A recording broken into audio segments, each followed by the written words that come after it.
একদিন আল্লাহর পয়গম্বর মুহাম্মদুর রাসূলুল্লাহ সাল্লাল্লাহু আলাইহি ওয়াসাল্লাম শরীর মুবারকের মধ্যে সিঙ্গা লাগিয়েছিলেন। সিঙ্গা লাগানোর পর শরীর মুবারক থেকে কিছু রক্ত বাহির হয়েছে। আল্লাহর পয়গম্বর মুহাম্মদুর রাসূলুল্লাহ সাল্লাল্লাহু আলাইহি ওয়াসাল্লাম আব্দুল্লাহ ইবনে জুবাইর রাদিয়াল্লাহু তাআলা আনহুকে ডাক দিয়ে বলে, ওরে আব্দুল্লাহ ইবনে জুবাইর,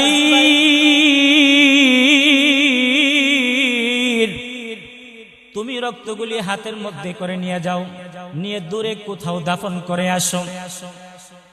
মুসলমান ভাইয়ের আমার, আব্দুল্লাহ ইবনে জুবাইর রাদিয়াল্লাহু তাআলা আনহু রক্তগুলি হাতের মধ্যে করে নিয়ে দূরে চলে গেলেন।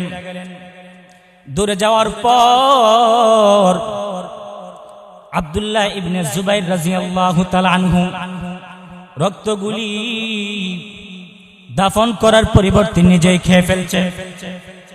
কিছুক্ষণ পর আল্লাহর পয়গম্বর মুহাম্মদুর রাসূলুল্লাহ সাল্লাল্লাহু আলাইহি ওয়াসাল্লামের দরবারে আসলেন। আসার পর আল্লাহর পয়গম্বর মুহাম্মদুর রাসূলুল্লাহ সাল্লাল্লাহু আলাইহি ওয়াসাল্লাম ডাক দিয়া বলে, ওরে আব্দুল্লাহ ইবনে জুবাইর, তোমাকে যে আমি রক্ত দিয়েছিলাম, রক্তগুলি তুমি কি করেছো? আব্দুল্লাহ ইবনে জুবাইর রাদিয়াল্লাহু তাআলা ডাক দিয়া বলে, ওগো নবীজি,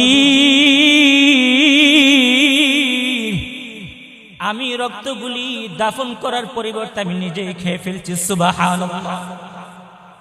মুসলমান ভাইয়ের আমার, আল্লাহর পয়গম্বর মুহাম্মদুর রাসূলুল্লাহ সাল্লাল্লাহু আলাইহি ওয়াসাল্লাম সঙ্গে সঙ্গে ডাক দিয়া বলে, ওরে আব্দুল্লাহ ইবনে জুবাইর,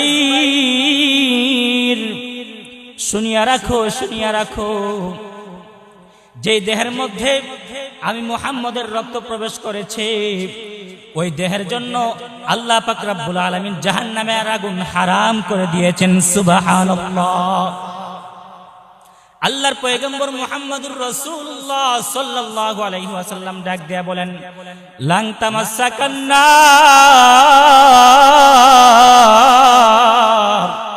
ওরে আব্দুল্লাহ ইবনে জুবাইর, তোমাকে কখনো জাহান্নামের আগুন স্পর্শ করবে না। সুবহানাল্লাহ। ইমামুল আউয়ালিন আল আখিরিন বাহরে সাদকা রাহমাতাল লিল আলামিন সাইয়্যিদুল কাউনাইন খাতমুল মুরসালিন আখির আমদ বুদে ফখরুল আউয়ালিন तू कुजा व सुन्नते अहमद कुजा बा मुहम्मद कई बुअद निस्बत तुरा शुद वजूदश रहमतल लिल आलमीन मस्जिदे ऊ शुद हमारू ये जमीन। सुबहानल्लाह। मुसलमान भाइरा আমার, সাহাবায়ে কেরামের মধ্য থেকে আল্লাহর পয়গম্বর মুহাম্মদুর রাসূলুল্লাহ সাল্লাল্লাহু আলাইহি ওয়াসাল্লামকে সবচেয়ে বেশি ভালোবাসতেন আল্লাহর পয়গম্বরের সাহাবী হযরতে আবু বকর সিদ্দিক রাদিয়াল্লাহু তাআলা আনহু। হযরত আবু বকর সিদ্দিক রাদিয়াল্লাহু তাআলা আনহু উনি হলেন আল্লাহর পয়গম্বর মুহাম্মদুর রাসূলুল্লাহ সাল্লাল্লাহু আলাইহি ওয়াসাল্লামের হিজরতের সাথী। আবু বকর সিদ্দিক রাদিয়াল্লাহু তাআলা আনহু উনি হলেন নবীজির হিজরতের সাথী। হিজরতের সাথী আল্লাহর পয়গম্বর মুহাম্মদুর রাসূলুল্লাহ সাল্লাল্লাহু আলাইহি ওয়াসাল্লাম যখন কাফেরদের আক্রমণের কারণে মক্কার মধ্যে থাকতে পারলেন না, এইজন্য নবীজি হিজরত করে মদিনায় চলে গেলেন। মদিনায় যাওয়ার সময় হিজরতের দিন রাতের বেলা আল্লাহর পয়গম্বর মুহাম্মদুর রাসূলুল্লাহ সাল্লাল্লাহু আলাইহি ওয়াসাল্লাম দৌড়াইয়া আবু বকর সিদ্দিক রাদিয়াল্লাহু তাআলা আনহুর বাড়ির মধ্যে চলে গেলেন। আবু বকর সিদ্দিক রাদিয়াল্লাহু তাআলা আনহুর বাড়ির মধ্যে যাওয়ার পর আল্লাহর পয়গম্বর মুহাম্মদুর রাসূলুল্লাহ সাল্লাল্লাহু আলাইহি ওয়াসাল্লাম দরজার মধ্যে টুকা দিলেন, দরজার মধ্যে টুকা দিলেন। টুকা দেওয়ার সঙ্গে সঙ্গে হযরত আবু বকর সিদ্দিক রাদিয়াল্লাহু তাআলা আনহু দরজাটা খুলে ঘর থেকে বাহির হয়ে আসলেন। মুসলমান ভাইয়েরা আমার, আল্লাহর পয়গম্বর মুহাম্মদুর রাসূলুল্লাহ সাল্লাল্লাহু আলাইহি ওয়াসাল্লাম আবু বকর সিদ্দিক রাদিয়াল্লাহু তাআলা আনহুকে ডাক দেয়া বলে, ওরে আবু বকর, তুমি কি রাতের বেলা ঘুমাও নাই? রাতের বেলা ঘুমাও নাই? আবু বকর সিদ্দিক রাদিয়াল্লাহু তাআলা আনহু ডাক দিয়া বলে, ওগো নবীজি, আপনি 6 মাস পূর্বে বলেছিলেন আমি তোমাকে নিয়ে হিজরতের মধ্যে চলে যাইব, তোমাকে নিয়ে মদিনায় হিজরত করব। 6 মাস আগে বলেছিলেন, 6 মাস হয়ে গেছে।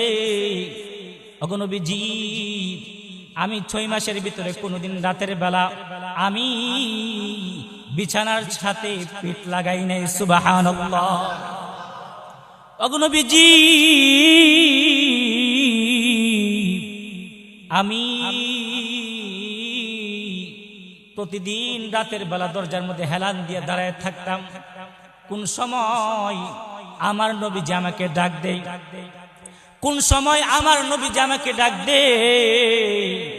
ডাক দেওয়ার সাথে সাথে যদি আমি দরজা খুলতে না পারি, তাহলে আমার নবীজির অনেক কষ্ট হবে, অনেক কষ্ট হবে। সুবহানাল্লাহ। এই জন্য ওগো নবীজি, আমি 6 মাস পর্যন্ত কোনোদিন রাতের বেলা বিছানার সাথে পিঠ লাগাই নাই। সুবহানাল্লাহ। মুসলমান ভাইরা আমার, আল্লাহর পয়গম্বর মুহাম্মদুর রাসূলুল্লাহ সাল্লাল্লাহু আলাইহি ওয়াসাল্লাম আবু বকর সিদ্দিক রাদিয়াল্লাহু তাআলা আনহুকে সঙ্গে নিয়ে মদিনায় হিজরতের জন্য রওনা করলেন। রাস্তা দিয়া যাইতেছে আল্লাহর পয়গম্বর মুহাম্মদুর রাসূলুল্লাহ সাল্লাল্লাহু আলাইহি ওয়াসাল্লাম তাকে দেখে আবু বকর সিদ্দিক রাদিয়াল্লাহু তাআলা আনহু একবার ডান দিকে যাইতেছে, আরেকবার বাম দিকে যাইতেছে, একবার সামনের দিকে যায়, আরেকবার পিছনের দিকে যায়। আল্লাহর পয়গম্বর মুহাম্মদুর রাসূলুল্লাহ সাল্লাল্লাহু আলাইহি ওয়াসাল্লাম ডাক দেয়া বলেন, ওরে আবু বকর, তুমি এমন করতেছো কেন? এমন করতেছো কেন? আবু বকর সিদ্দিক রাদিয়াল্লাহু তাআলা আনহু ডাক দিয়া বলেন, ওগো নবীজি, আমি যখন ডান দিকে থাকি তখন আমার মনে হয় বাম দিক থেকে কাফেররা আপনাকে তীর মারতেছে, এই জন্য আমি দৌড়ে বাম দিকে যাই। ওগো নবীজি, আমি যখন সামনের দিকে থাকি তখন মনে হয় পিছনের দিক থেকে কাফেররা তীর মারতেছে, আমি দৌড়ে পিছনের দিকে যাই। সুবহানাল্লাহ। মুসলমান ভাইয়েরা আমার, এইভাবে দৌড়াদৌড়ি করে আবু বকর সিদ্দিক রাদিয়াল্লাহু তাআলা আনহু আল্লাহর পয়গম্বর মুহাম্মদুর রাসূলুল্লাহ সাল্লাল্লাহু আলাইহি ওয়াসাল্লামের সাথে যাইতে লাগলেন। আল্লাহর পয়গম্বর মুহাম্মদুর রাসূলুল্লাহ সাল্লাল্লাহু আলাইহি ওয়াসাল্লাম যখন জাবালে সূরের কাছে গেছে, যেই গুহার মধ্যে নবীজি আশ্রয় নিয়েছিলেন, মুসলমান ভাইয়েরা আমার, জাবালে সূর অনেক উঁচু একটা পাহাড়, যে পাহাড় থেকে বড় বড় মানুষদেরকে বাচ্চার মতো দেখা যায়, বাচ্চার মতো দেখা যায়, এত উঁচু পাহাড়। জাবালে সূরের কাছে যাওয়ার পর আবু বকর সিদ্দিক রাদিয়াল্লাহু তাআলা আনহু ডাক দিয়ে বলে, ওগো নবীজি,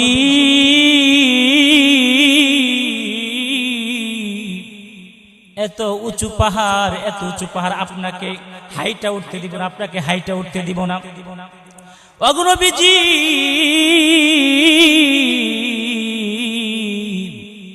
আমি পালকি হইব, আমি পালকি হইয়া আপনাকে জাবালে সূরের উপর উঠাইব। সুবহানাল্লাহ।